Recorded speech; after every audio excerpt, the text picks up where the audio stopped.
3, Да. си имаш направено исклучително многу за сочувување на книги, на македонската историја. Колку тоа тебе ти значи? Затоа што јас еднаш кога бев за да земам текст од господја министерка, најдов таму една стара господја професорка која што ми рече дека тоа што направил Филип за библиотеката нема направено никој последните 40 години. Да. Колку тоа тебе те жртвува, колку тебе тоа ти бара енергија, колку мислиш дека таа мисија ќе ја продолжиш, уште колку ќе имаш енергија за тоа? Бескрајно. Кога станува збор за библиотеката, тука нема еден квантум на енергија кој што јас можам да го исцрпам.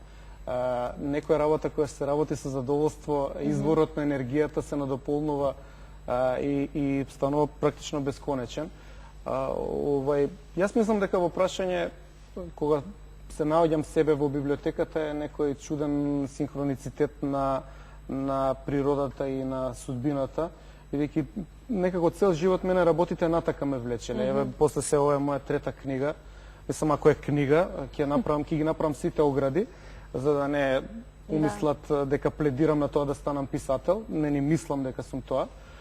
Но мојот интерес, интензитет на интерес е сериозно голем кога станува збор за, да речеме тоа, како пишан збор, како сочувување на она што ние го имаме како историја и култура во таа област, но секако и како давање на целата македонска нација една субстанција дополнителна која што лично сметам дека долго време на нас ни недостасува.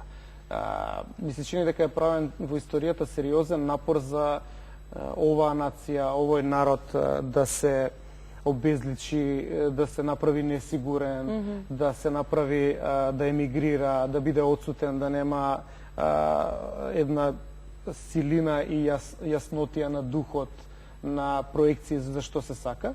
И мислев дека со работење со книгите, зголемување на број на читатели, зголемување на број на прочитани книги, ние едноставно еден мал микрон, бидејќи не можам да проценувам проценти, нити е благодарно, нити сакам, еден мал микрон од тие работи да го подобриме. И сметам дека кога секој од нас ќе го направи она што може да го направи, зашто е добар во својата област, кога да речеме и вие двајца, кога во својата област ќе илуминира, ќе манифестира една сигурност по прашање на нација, по прашање на историја, по прашање на иднина, и кога со тоа ќе им помага на тие што се на некој начин поврзани во таа професија, дали се гледачи, дали се консументи, дали се читатели, тогаш ние сме постигнале нашата цел. А среќен ли си таму, Филип? Многу. Исполнет ли си? Најмногу. Да? Мислам, нема сомнеш, како да ви кажам. А оној адреналин што е во однос на политиката не ти недостасува? Гледате, конечно мислам дека себе сум се нашол на право место и ако ми верувате, политиката веќе ја гледам како една поранешна, многу далечна епизода во животот, бидејќи 2001 јас си активно доброволно, значи тоа да не се заборави, доброволно ја напуштам политиката за да се занимавам со други работи. Меѓутоа, занимавањето со други работи во меѓувреме направи да нормално ние бидеме во една целовремена потрага. Секој од нас бара идентитет. Кој сум јас? Што сакам јас да постигнам овој живот? Зошто сум дојден тука? Знаете како, јас животот не го сведувам на јадење, спиење, ако сакате на размножување, на една проста репродукција. Мислам дека животот и нашето присуство тука точно во ова време, во овие димензии, сигурно дека има некоја малку подлабока позадина.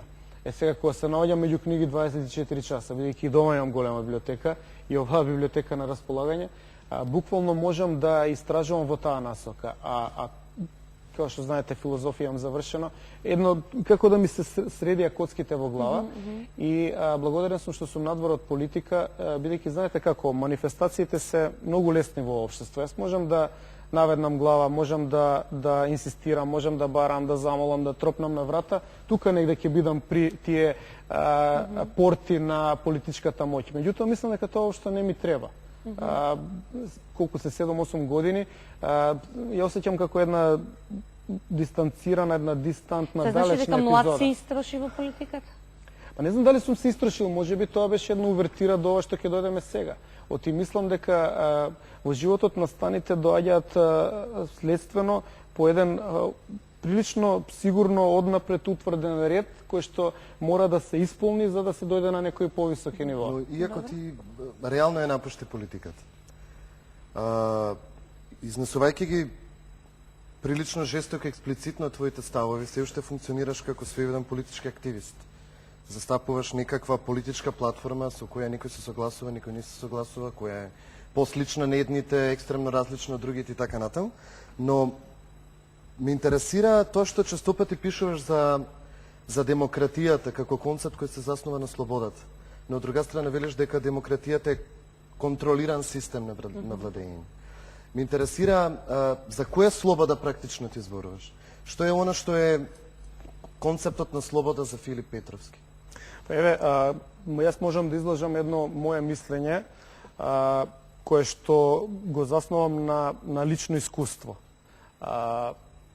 Прво, за слобода и за демократија никогаш не е доволно да се зборува. Иако да речеме, некои психолози велат дека оние што многу го потребуваат тоа се склони на нешто сосема друго, опозитно од тоа. Но бидејќи не представам структура која што на некој начин сум и параван или го прикривам она што може би можело да се ослободи како отворање на некоја Пандорина кутија, практично би можел да кажам дека слободата е терен, простор кој што секој интелектуалец треба да го освојува. Јас ја разбирам слободата токму на начин на кој што еден интелектуалец би требало да ги каже своите мислења, да ги спротивстави во јавноста, односно да ги изложи на било каква критика, потврдување или негирање. Интернетот мене тука многу ми помогна затоа што тој нема граница и нема временско траење. Не е како да речеме оваа емисија, па кој ќе ја види во точно определен термин и кој што има насочен интерес, ја видел и потоа емисијата поминува.